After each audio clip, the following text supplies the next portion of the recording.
Good morning, my dear students. How are you? I hope that you all are very fine. So, students, here is our next chapter, which is The World in a Wall. And this is an extract from My Family and Other Animals by Gerald Durrell. The writer, you as a boy, takes home a scorpion and her babies, not knowing the chaos they would create. देखो बच्चों, इसका मतलब क्या है कि ये exact मतलब एक एक्सट्रैक्ट मतलब एक छोटी सी स्टोरी, ठीक है ना। तो दिस इज़ एन एक्सट्रैक्ट, यानी एक छोटा सा पार्ट है कहाँ का, my family and other animals. ये कोई बुक है, my family and other animals. इसको लिखा है किसने? गेराल्ड ड्यूरल ने, ठीक है। इसको आप लोग गेराल्ड भी पढ़ सकते हो, जेराल्ड भी पढ़ सकते हो, ठीक है। बट एग्जैक्ट जो उसका नाउन, उसका जो नेम है वो गेराल्ड नाम से जाना जाता है, ठीक है। सो द राइटर, यहाँ पे एक मतलब इसी बुक से एक छोटा सा पार्ट निकाला गया है, the world in a wall. और यहाँ पे स्टोरी में क्या है कि the writer as a boy, जो इसका राइटर है वो एज अ बॉय क्या करता है कि एक स्कॉर्पियन और उनके बच्चे ले आता है। स्कॉर्पियन मतलब जो बिच्छू होते हैं, बिच्छू और उनके बेबीज़ को ले आता है, कहाँ पे? अपने घर पे लेके चला आता है। और उसको ये नहीं मालूम है कि उसके आने की वजह से, उसके ये काम करने की वजह से घर पे कितना ज़्यादा क्योस क्रिएट हो जाएगा। क्योस मतलब अफरा तफरी, ठीक है ना, कितना ज़्यादा डिस्टर्बेंस हो जाएगा कि क्या हो रहा है क्या नहीं हो रहा है। तो उस बच्चे को, इस ऑथर को, राइटर को नहीं मालूम है कि अगर ये ऐसे फेच करता है तो उसके साथ क्या दिक्कत होगी घरों पे, ठीक है। So let's start the story students. One day I found a fat female scorpion in the wall. Scorpion fat female है, ठीक है ना। Wearing what at first glance appeared to be light brown fur coat. यानी पहली बार देख के क्या लगता है कि वो कुछ ऐसा कपड़ा पहनी है जो कि हल्के भूरे कलर का, लाइट ब्राउन कलर का फर का कोट है। फर का कोट मतलब कि बोरे टाइप का, ठीक है ना, जो ब्राउन कलर का बोरा होता है। Then closer inspection proved that this strange garment was made up of a mass of tiny babies clinging to the mother's back. तो अभी जो उसको एज अ लग रहा था कि लाइट ब्राउन फर कोट पहनी हुई है वो स्कॉर्पियन, जब वो पास जाके इंस्पेक्ट किया, क्लोज इंस्पेक्शन मतलब पास जाके देखना, तो ये कन्फर्म हुआ कि ये जो स्ट्रेन सा गारमेंट है वो एक्चुअली में मांस का बना हुआ है उनके टाइनी बेबीज़ का। यानी कि उस स्कॉर्पियन जो कि मदर है, उनके पीठ पे, उसके पीठ पे उसके कई सारे टाइनी बेबीज़ लेटे हुए हैं, चिपके हुए हैं, क्रॉल कर रहे हैं, ठीक है। आई made up my mind, who made up my mind? जो राइटर है, राइटर की बात हो रही है, ठीक है ना। तो राइटर सेज कि I made up my mind to smuggle them into the house. Smuggle them into the house का मतलब क्या हो गया? Take them quietly into the house, ठीक है ना, take them quietly into the house. तो वही फिर जो राइटर साहब हैं गेराल्ड ड्यूरल, इन्होंने माइंड मेकअप किया कि let's take this scorpion and its babies to the room, to the house and up to my bedroom, और अपने बेडरूम में भी ले जाने का सोचा, so that I might keep them and watch, so that I might keep them and watch how they grow up, ठीक है। With great care I maneuvered the mother and family into a matchbox। तो मैनवर्ड का मतलब क्या होता है कि secretly या मैनेज कर लेना या लेके चला आना। देखो यहाँ पे लिखा हुआ है, मैनवर्ड का मतलब क्या लिखा हुआ है? Here मैनेज टू पुट, ठीक है। और नेक्स्ट देखते हैं आगे मतलब। सो ये अब बहुत ही सावधानी से, बहुत ही ध्यान रखते हुए मदर को और उनकी फैमिली को अपने मैच बॉक्स, एक छोटे से मैच बॉक्स में लेके चला आया। And then hurry to the villa, और तुरंत जो है घर पहुंचा, विला पहुंचा अपने। It was rather unfortunate that just as I enter the door lunch should be served, ठीक है। मतलब ऐसा सिचुएशन था कि जब वो अपने घर पहुंचा, जैसे ही एंटर किया डोर पे, तो लंच सर्व किया जा रहा था, ठीक है ना। लंच करने के लिए सब लोग बैठे हुए थे। However, I placed the matchbox carefully on the mantelpiece in the drawing room so that the scorpions should get plenty of air. मतलब अब जो है क्या किया वो भाई, क्योंकि लंच करना घर में सबके सामने, तो उसको चुपके से एक मैंटल पीस के पास रख दिया मैच बॉक्स को, जिसमें कि स्कॉर्पियन उनकी फैमिली थी, बेबीज़ थे, ठीक है। और अपने वो डाइनिंग रूम में बैठ गया, ठीक। डाइनिंग रूम में फिर गया जहाँ पे उसको लंच करना था। And join the family for the meal, family को ज्वाइन कर लिया खाना खाने के लिए, मील करने के लिए। Dawdling over my food, feeding Roger surreptitiously under the table and listening to the family arguing, I completely forgot about my exciting new pets.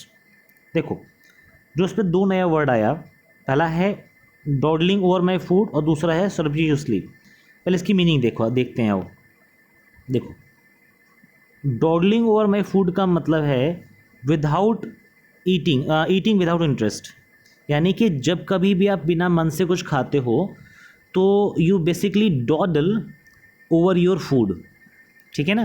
For example अगर आपके फैमिली में कुछ वेजिटेबल्स बनी जो आपको पसंद नहीं है, so you dawdle over your food. या किसी को मिल्क नहीं पसंद है, सो दैट बॉय और that girl dawdle over milk, ठीक है। सरप्टिशियसली का मतलब होता है सीक्रेटली, ठीक है ना। सरप्टिशियसली का मतलब होता है सीक्रेटली, ठीक। और देखते हैं अब आगे। यानी ये बेमन से खाना खा रहा था और चोरी चोरी किसको खिला रहा था, रॉजर को खिला रहा था, ठीक है। Under the table and listening to the family arguing, और जो नॉर्मली बातचीत हो रही है घर पे टेबल पे कि क्या कैसे करना है कैसे नहीं करना है, इसके बारे में वो सारी चीज़ों को सुन रहा था। इन सब चीज़ों में I completely forgot about my exciting new pets. New pets का मतलब किसके लेके आ रहा है, न्यू पेट्स मतलब कि जो स्कॉर्पियन उनकी बेबीज़ को लेके आया है।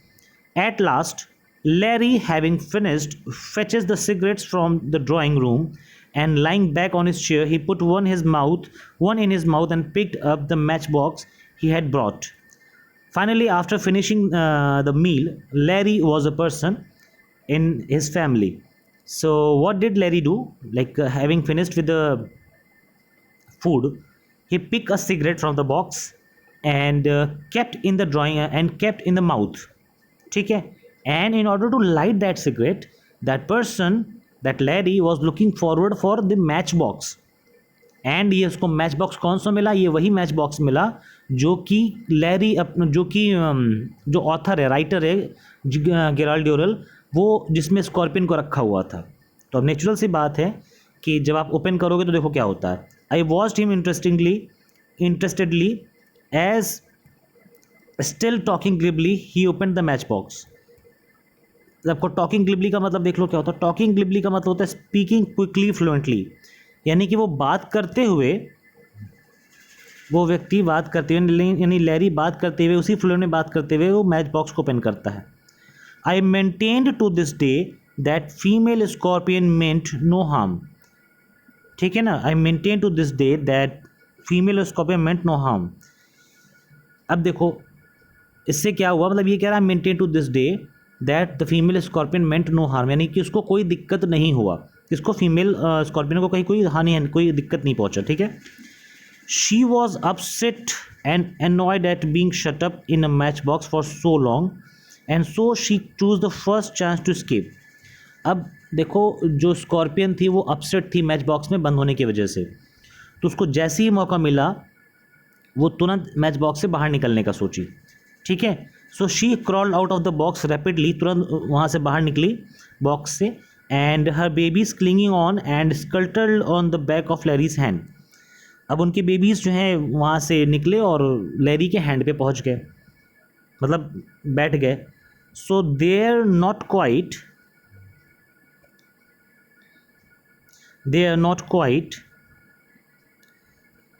certain what to do next, she paused, her sting curved up. अब उनके बाद उनको समझ कि नेक्स्ट क्या करें, कहाँ जाएं, किसको, स्कॉर्पियंस को, ठीक है। तो वो रुक गई और उसके स्टिंग्स जो हैं वो कर्व अप हो गए। Then Larry feeling the movement of a claws glanced down to see what it was, and from that moment things got increasingly confused. अब देखो अभी तक लैरी को पता नहीं था कि क्या हो रहा है क्या नहीं हो रहा, तो लैरी को जब तक लगा कि हाँ कुछ उसके हाथों पे चल रहा है तो वो नीचे देखता है, ग्लांस डाउन मतलब नीचे देखना, ठीक है ना। जब वो नीचे देखता है तो लगता है कि अच्छा ये हो रहा है, और तभी से सारा का सारा कन्फ्यूजन क्रिएट होता है। और जैसे लैरी देखता है, Larry uttered a roar of fright that made Lugaretzia drop a plate and brought Roger out from beneath the table barking wildly. अब तक होता क्या है कि लैरी एक तेज़ी से चिल्लाता है जिसकी वजह से लोग्रेट्जिया के हाथ से प्लेट गिर जाता है, ठीक है। और प्लेट गिरता है कहाँ पे, टेबल पे गिरता है। तो रॉजर आउट फ्रॉम बीनीथ, जिसकी वजह से रॉजर जो उसका डॉग था वो नीचे से, टेबल के नीचे जो बैठा हुआ था वो बाहर आ जाता है और तेज़ से चिल्लाने लगता है, यानी भौंकने लगता है, ठीक है। बार्किंग वाइल्डली मतलब तेज़ तेज़ भौंकना। With the flick of his hand Larry sent the scorpion flying down the table. एक बार अपना हाथ झटका और उसके बाद जो स्कॉर्पियन को फेंक दिया, हटा दिया, दूर फेंक दिया। तो she landed midway between Margo and Leslie scattering her babies like confetti as she thrummed on the cloth. अब देखो क्या होता है। अब क्या हुआ कि जब ये सारा मैटर चल रहा था तो इस मैटर में मार्गो और लेस्ली के बीच में स्कॉर्पियन पहुंच गई, और जो इनकी बेबीज़ थी वो कॉन्फेटी की तरफ फेंकी जा रही थी। फेंकी जा मतलब मतलब जैसे किसी पे गया, मान लो जैसे कि अब नॉर्मल होता है ना कि अगर अब बिच्छू किसी पे पड़ा तो वो उसको बैठा के खिलाएगा तो है नहीं, उसके हाथ में तुरंत वो हाथ झटकता है, हाथ झटका, फिर वो बिच्छू किसी और पे गया, फिर वो हाथ झटका। तो इट्स लाइक कि फ्लावर्स जैसे होता है ना, फ्लावर्स सब फेंकते रहते हो, कभी इधर कभी उधर कभी इधर, तो वही चीज़ हो रहा था, ठीक है। Angry at this treatment, the creature stepped towards Leslie.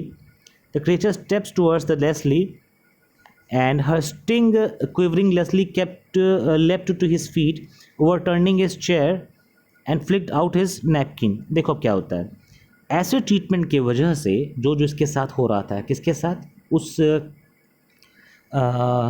Scorpion के साथ, ठीक है। तो द क्रिएचर, क्रिएचर मतलब इसी क्रिएचर वर्ड आया है स्कॉर्पियन के लिए।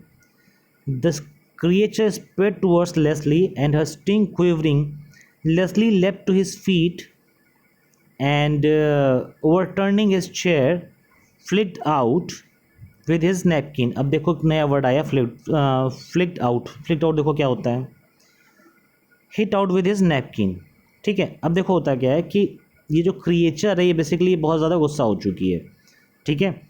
तो गुस्सा होने की वजह से इन्होंने क्या किया, this sent the scorpion rolling across the cloth towards Margo who let out a scream that any railway engine angry at the, अच्छा ये था ना, angry at the treatment spread towards. अब इस ट्रीटमेंट की वजह से वो जब लेस्ली पे आके गिरती है तो लेस्ली गुस्से में आकर के नैपकिन से उसको दबा लेता है, ठीक है। This sent the scorpion rolling across the cloth towards Margo who let out scream that any railway engine would have been proud to produce. अब ऐसा देखते हुए मार्गो बहुत तेज़ी से चिल्लाता है, और इतनी तेज़ से चिल्लाता है कि जैसे कोई रेलवे इंजन की आवाज़ आती है। मदर जो थी वो कम्प्लीटली बिविल्डर्ड थी, जो सारी चीज़ें हो रही थी, ठीक है। Put on her glasses and peered down the table and at the moment Margo in an attempt to stop the scorpions advanced. अब देखो ये सारी चीज़ें हो रही थी तो मार्गो एक कोशिश करता है कि स्कॉर्पियन रुक जाए। Hurled the glass of water to it, यानी इस पर पानी गिराता है।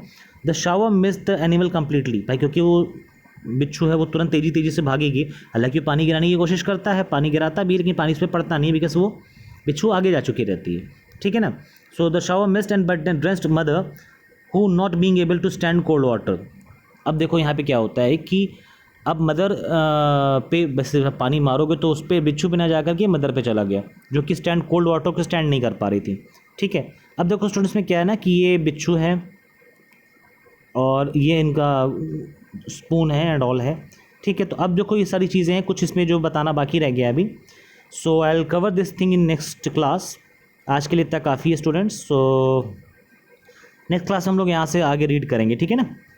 That's all for the day बच्चों, थैंक्स अ लॉट।